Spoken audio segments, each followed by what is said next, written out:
जय माता की दोस्तों। माता रानी हम पर अपनी कृपा सदा बनाए रखे।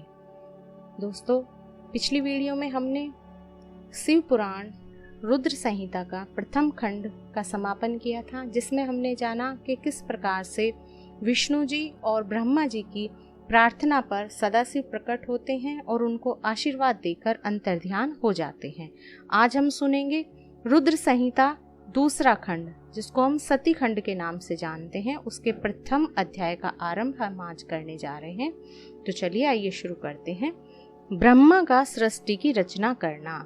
श्री ब्रह्मा जी बोले, नारद, भगवान सदाशिव जब इतना कहकर अंतर ध्यान हो गए तो फिर मैंने हंस का और भगवान श्री विष्णु ने वाराह का रूप धारण करके सृष्टि रचने का विचार किया। श्री विष्णु जी भी अंतर ध्यान हो गए और ब्रह्मांड से बाहर निकलकर वैकुंठ में चले गए।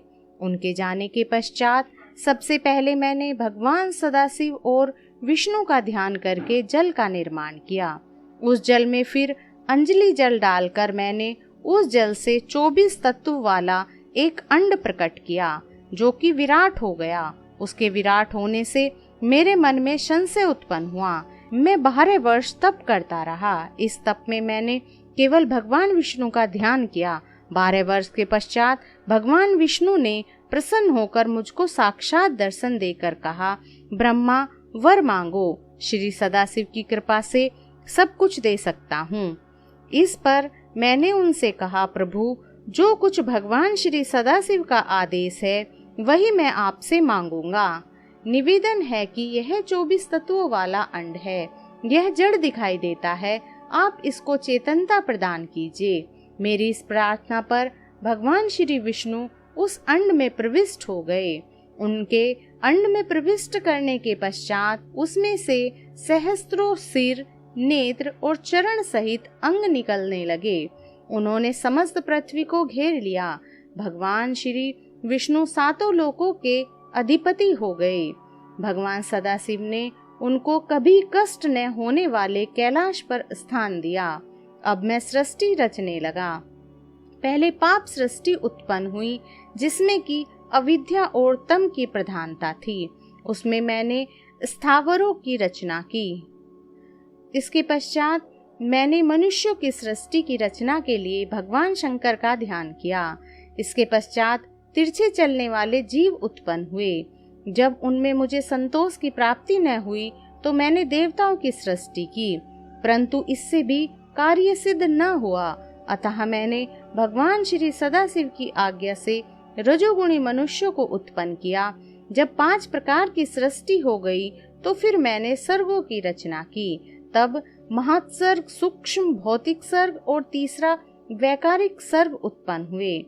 फिर 8 प्रकार की सृष्टि वैकारिक सर्ग से उत्पन्न हुई। वैकारिक सर्ग से 9 कुमार उत्पन्न हुआ। सनकादिक मेरे ऐसे मानसिक पुत्र थे जो महान वैराग्य से संपन्न थे। जब मैंने उनसे सृष्टि रचना के लिए कहा तो उन्होंने वैराग्य प्रकट किया।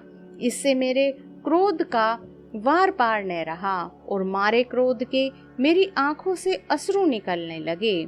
मुझे रोते हुए देखकर भगवान विष्णु ने मेरे पास आकर मुझे समझाया कि इस प्रकार रोने से काम न चलेगा।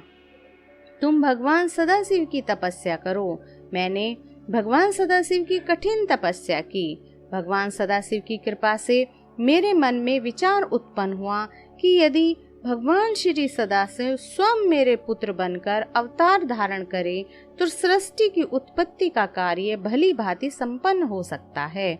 यह विचार करके मैंने तप किया, जिसका परिणाम यह हुआ कि भगवान शंकर जी मेरी भुवों के मध्य से प्रकट हुए। उनके मस्तक में गंगा की धार तथा जटाएं शोभा पा रही थी। भाल में त्रिपुंड धारण किए हुए थे। उनके 5 मुख और 4 हाथ थे। इस अध्याय का यही समापन होता है।